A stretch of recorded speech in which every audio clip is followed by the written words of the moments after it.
and I just want us to touch on that a little bit. Sandeep, is this extreme? Because yes, Kenyans have a right to feel the way they feel about proposals before the House, but the reaction?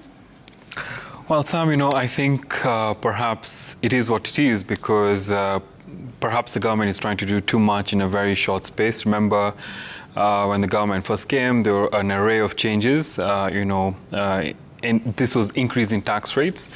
We are not seeing that slowing down anyway. So with this current, proposals, finance bill, those have increased. So of course the public is very emotive. But I think for me, the more important thing would be to probably have not the public participation, but public capacity building, explain to the public what certain provisions mean for you. For example, there could be some good things like the 5%, per DM, for instance. No one's talking about that.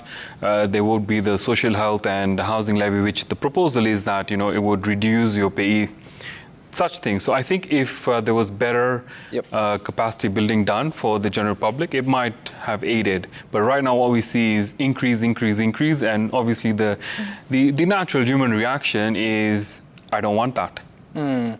Okay, Karambu, so before we took a break, we were talking about the expenditure, and we're looking at some of the measures. I don't know if you have something to say about the reaction by members of the public, but we're also talking about how this expenditure has been rising. And for instance, if you had to take a case of education, nearly 28% of the expenditure is going to finance education. But then again, if you had to interrogate the figures, Teacher Service Commission, 358 billion shillings. If you had to look at the allocations to basic education, secondary education, but also university, it doesn't appear to be matching the number of learners in the institutions. In fact, at the universities, people are now having, there's that model that was introduced, university funding model. Yeah. So we are unable to balance out the figures. Then, of course, it relays fears to the public that these amounts that are being talked about then will probably be going to people's pockets. And therefore, in that case, then it becomes a problem for many Kenyans. And that's why you'll see such reactions like today's. Also, another problem we have in this country is we have something like CDF, which has become like an education, some sort of education fund. Right. Yeah, so there's all this money apparently being allocated for education, but we still have so many problems in our learning institutions. We have the junior secondary school teachers who are still complaining. They are still, is it internship? Yeah. Yeah, they're still on internship. We have primary school teachers who are always complaining about their salaries. Right now they're a bit quieter, but there are so many problems in the public schools, the overcrowding, everything. So how is that money that is being allocated to education being expensed? Right. And that's one of the greatest problems we have in that area. And another example is health. So if we have devolved health, and we have this big allocation to the national governments, which needs to, with the Ministry of Health, or rather the national government, which deals with policies, etc. So what really happens in the county governments, many doctors have not been paid. Right. So where does that particular allocation go to? And it's important to point on your last contribution on health. They have allocated 127 billion shillings for the health sector, of course, at the national level. Now, Kinuthia, if you're to look at even what she's speaking about the financing of the education, yes, very big figures, but you go to the institutions, the head teachers have been saying they've not received capitation, at least for the current term, yet we're already a month into the term. When does it come? Learners are not necessarily having access to even laboratory equipment or the books that they need. So what is this in the end? So it's one thing to pass a budget, and it's another thing to implement it. Yeah. There are many factors that come into play when we're having these decisions, right? So you remember there was a presidential working committee that worked on education reforms, which gave very, a raft of things that needed to be done to make sure that there was harmony in how the education sector was run. They were very clear also about certain elements of what needed to be funded. But yes, the education sector is very expensive, but when it comes to the point of spending, then a couple of things have to come together. The first one, you have to collect the money that you hope to collect, or the target that you've set. So if you are spending a lot of your money paying debt, which has to be a fast charge, is what you pay first. The question is, of the money that remains after you paid it, how do you prioritize? And I think one of the things that probably the government doesn't speak to a lot is the fact that there's a whole prioritization thing that happens, or that has to happen, in deciding of the money that has remained after we've paid debt and pensions. So how much do we give to education at that particular point? How much do we give to health? How much do we give to education? How much do we give to agriculture and the rest? And so the challenge has really come with the fact that we have had poor performance when it comes to revenue collection, right. And the PS, captured the element of that. So at the point of disbursement, if you don't have the money, there's actually nothing to send to the schools. Right. So it's one thing to to allocate the resources, but if at the point of spending, your revenue targets were too ambitious, then you're not able to collect that money. It starts reflecting as underspending even within the period of implementation. And so there's definitely going to remain that challenge, because the debt repayment has not gone down, and we still have a very ambitious target for revenue. So the question is, how do we get ourselves out of this hole where expenditure can keep growing, the education budget can keep growing, but the revenue side is not kind of keeping up with the pace. And I think that has been quite a challenge. So let's reflect on what she said about CDF Kitty. So this year allocated 63 billion shillings. And if you look at it, there's a lot of bursaries going out. Initially, it used to be for learners in boarding schools. It would be between 5,000, 7,000, or maximum 10,000. Today, even day schools are getting financing. What is happening to the population to an extent that even the cheapest level of education, they are unable to finance it, yet these are the same people that are required to be taxed? So this is the irony of having free primary education and free day secondary education, yet there's such a high demand for bursaries. It tells you there's something in our education policy that either is not working well, and so the budgets are not being able to match up. Because CDF, a few years back, 35% of CDF could be spent on bursaries. The last time a review was done of the CDF law, it was taken to 40%. So 40% of CDF can be spent on bursaries or paying for exams. It's basically an education component, social protection component. And then there's another portion, of course, for infrastructure, mostly for education and security. So the question, and there are many bursaries. So the ministry has a bursary, the women rep have a bursary, governors have bursaries. Literally everyone has a bursary. The president is a presidential bursary. So what is the disconnect between all these bursaries and a subsidized education system?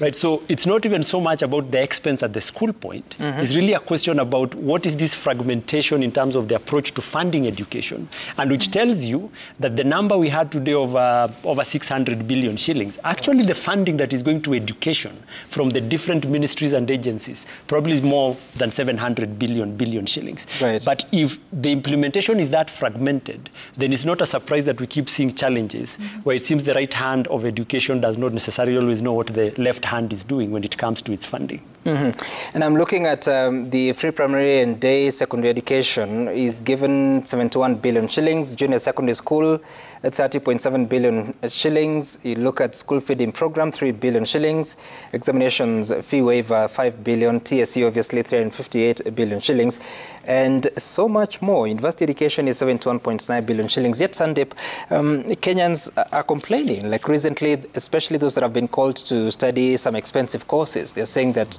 they just can't afford, because if you have a fee of 612,000 shillings every year for a medicine course at Moi University, you're not able to raise that based on the university funding model. So what do we do to make sure that citizens are able to do what they need to do in their private lives, but also supporting the government with all these expenditures that keep coming? I think, Sam, maybe it goes back to what Kinunthia was talking about. We need to probably understand the budgeting process to begin with. So how budgeting usually should work is that I have what I'm meant to budget for last year. and then I do my actuals, and the current year would actually be an extrapolation based on my use. And that's how I come up with the numbers. Now, the challenge, I think, is that perhaps some of those numbers there, if you try and get actual reports of how that money has been spent, say, for the last year's budget, you get a really big stonewall on how it has actually been allocated and spent in real money terms.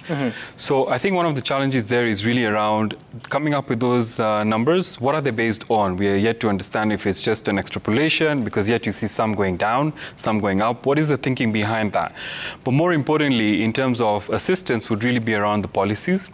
If, and I think Kinuthia mentioned that, if there are policies that are there to govern how these bursaries are meant to be expended, then that would really be helpful. Okay. I want us to reflect a bit of the revenue targets, and we'll be putting that on screen. But so the National Treasury is hoping to collect some 2.9 trillion shillings. That is by the end of June 2025. But based on figures from the Kenya Revenue Authority, as of March this year, the collection had been 1.72 trillion shillings. The Principal Secretary told us that by April, they had collected some 2.2 billion shillings, but that's a difference of nearly 500 billion shillings. I don't know how that works. But what are the possibilities of achieving this, looking at the trends in especially the different categories of taxes over the past few months? I think this is going to be a hard one. This is going to be a hard one. I don't think they will meet the target, and I'm thinking now, when you look at that and then look at the figures that are put aside for the next financial year, right? Unless there are avenues of growth in the economy that we cannot see, then we are simply over milking the cow, you know, in a bid to get this revenue. And a lot of measures that I'm seeing being put for increasing revenue seem like measures that may actually slow down the generation of that revenue.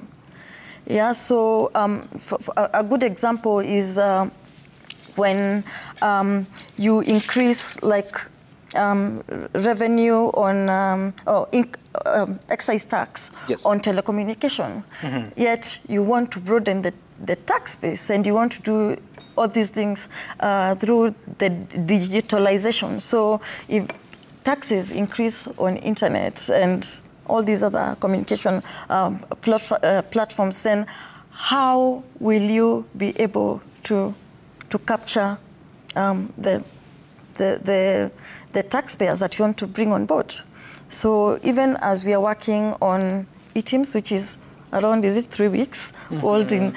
So that's a platform that we would hope that would be good enough to increase the tax base, at least because if an informal person is going to deal with maybe me, who is in a formal setting, I would need e-Teams receipt from them. I think these people may be unable to keep up with that. Right. And therefore, that may encourage a lot of black market. Okay.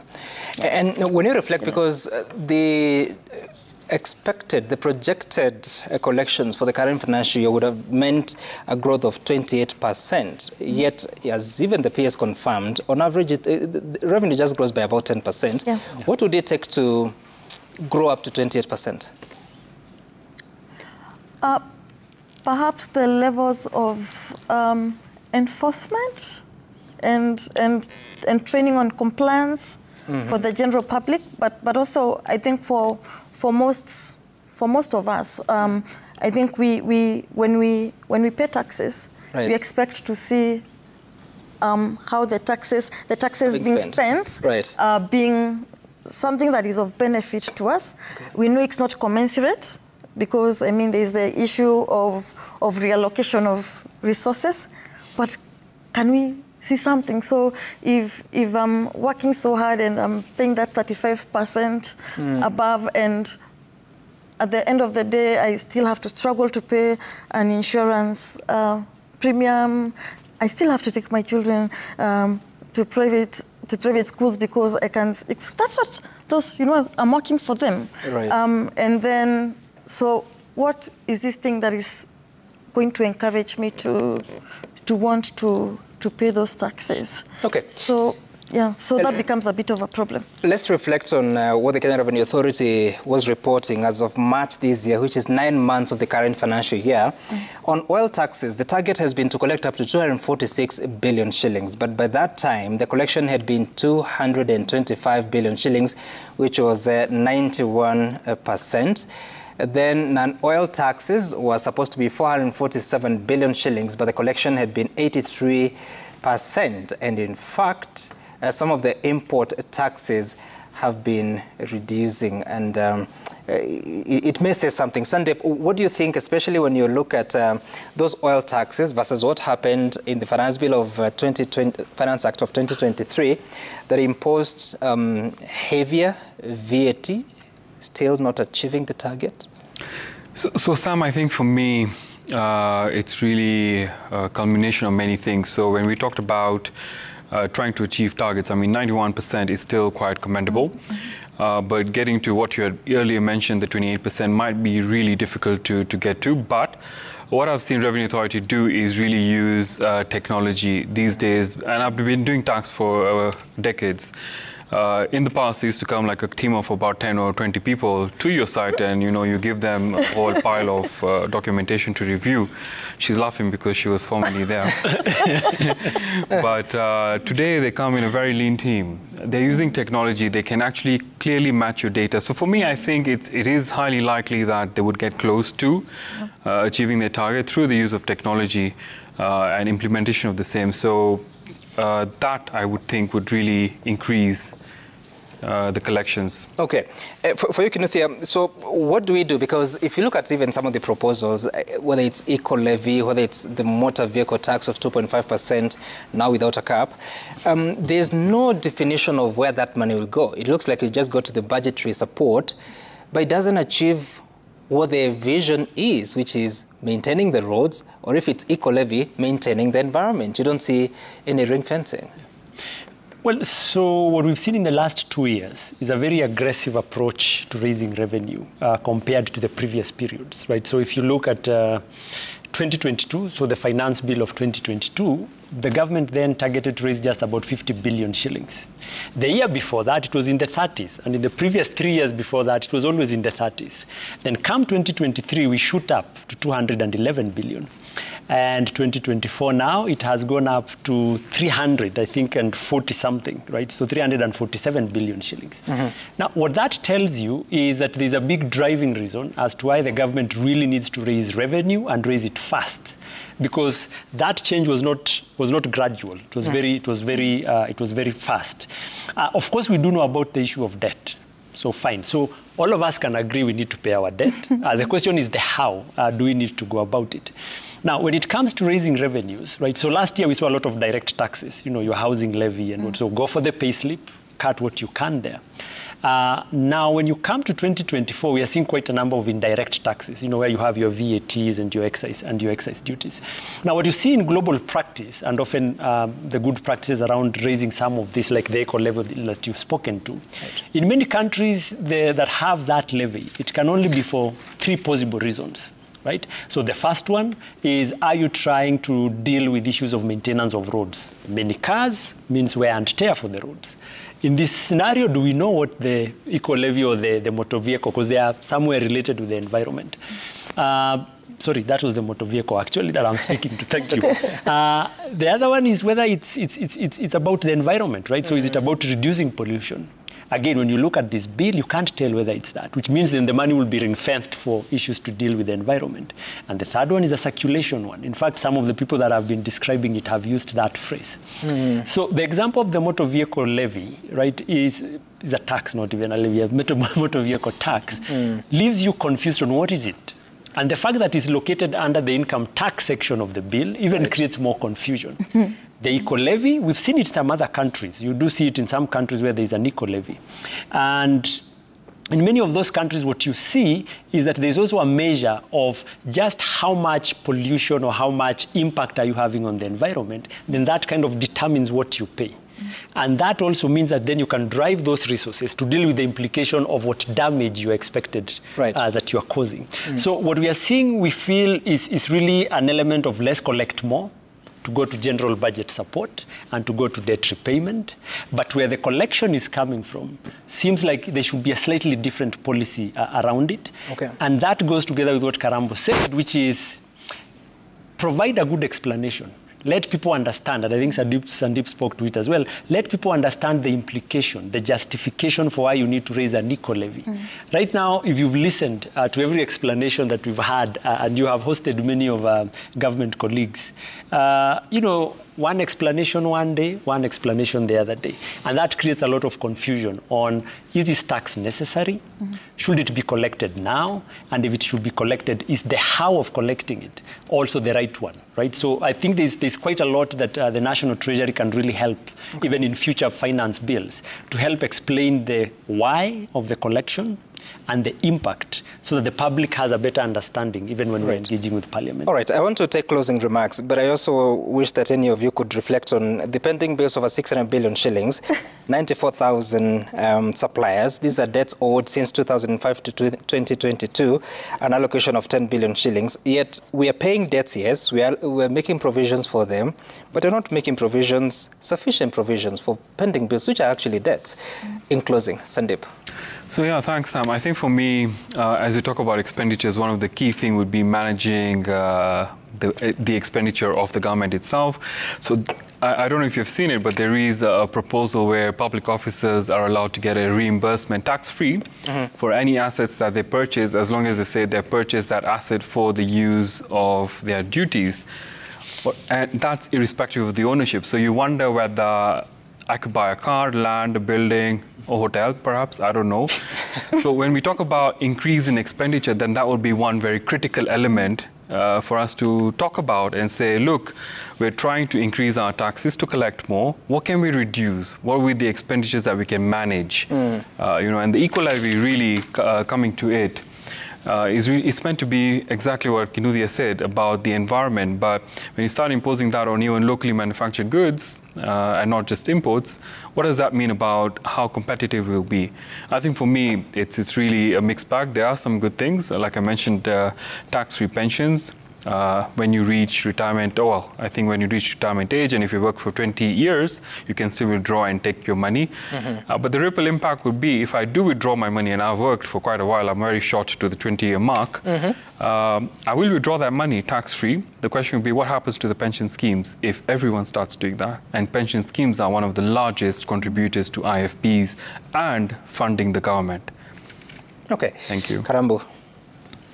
On the eco levy, I feel that we need to have a coherent legal framework to determine what goods are deemed more polluting or significant contributors to the degradation of the environment before we get to it, and how really these rates are arrived at. So I'm looking at something like a motor vehicle, and so you have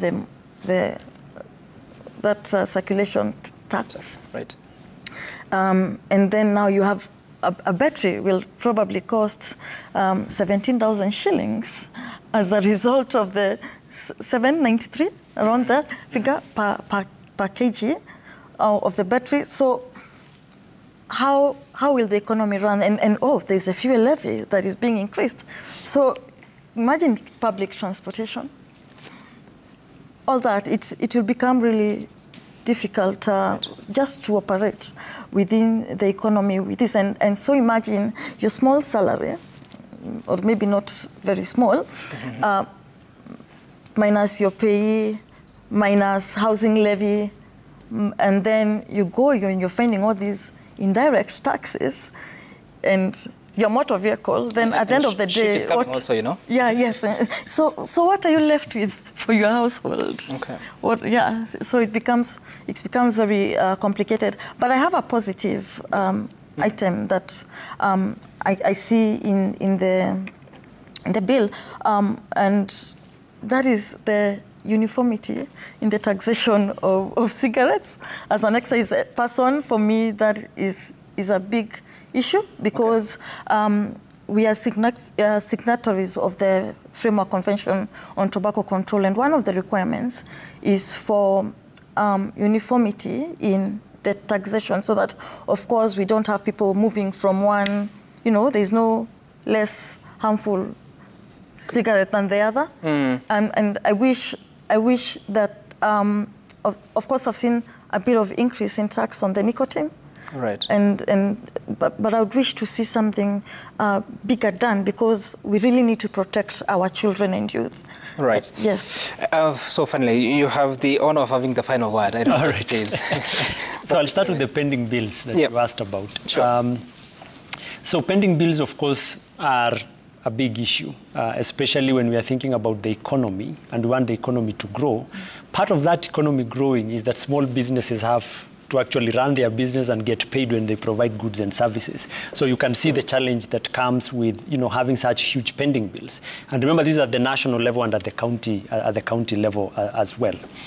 The Parliamentary Budget Office that advises Parliament on issues of the budget did a really nice report sometime early this year that reviewed pending bills at a very good detail. And one of the things they said, which we found very interesting, was that to settle the current set of pending bills, it will require the government to invest in the repayment about 150 billion shillings every year for the next 5 years. So when you compare that to the number that you gave of what has been allocated, you can see that we are quite below what will be probably a target that we go for. But it's also good to remember and remind Kenyans that pending bills, often pending bills are thought just to be what companies provided and they've not been paid. But there's a very interesting breakdown in that report from the Parliamentary Budget Office that actually has a breakdown that includes things like pay that has not been remitted by government agencies to KRA. So part of the underperformance we were talking about is because government has not remitted its part of the pay. And, it includes other lists of things like NHIF, now SHIF, and what have you.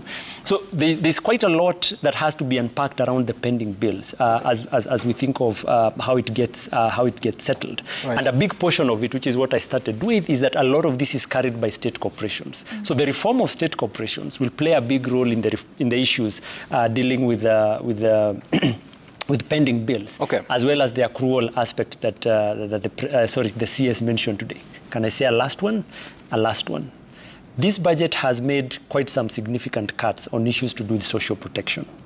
So when you look at the shocks that the country has suffered in the last couple of years, and when you look at the latest numbers from the Kenya National Bureau of Statistics, we have about 19 million Kenyans who are living in poverty. Social protection is their last point of call. And this is an area that the government definitely needs to pay more attention to. Right. So as we are looking at the taxation side, and who is going to suffer when that tax trickles down, and then you look at the cuts on social protection, and it goes to the same poor household, it means we really need to think a lot about what is the implication of our fiscal policy, especially to the poorest households in this country. Thank you. Indeed, and I think that's the best part to leave it at. John Kinuthia from IBP Kenya, Juan Karambu Muthaura, tax expert, as well as Sandeep Main, partner KPMG. Thank you for making time for us to have this conversation on this budget day night. We are taking a short break. We're not done. We have so much more stories. Okay, not so much, just some more stories that we want to take after the break. Stay tuned.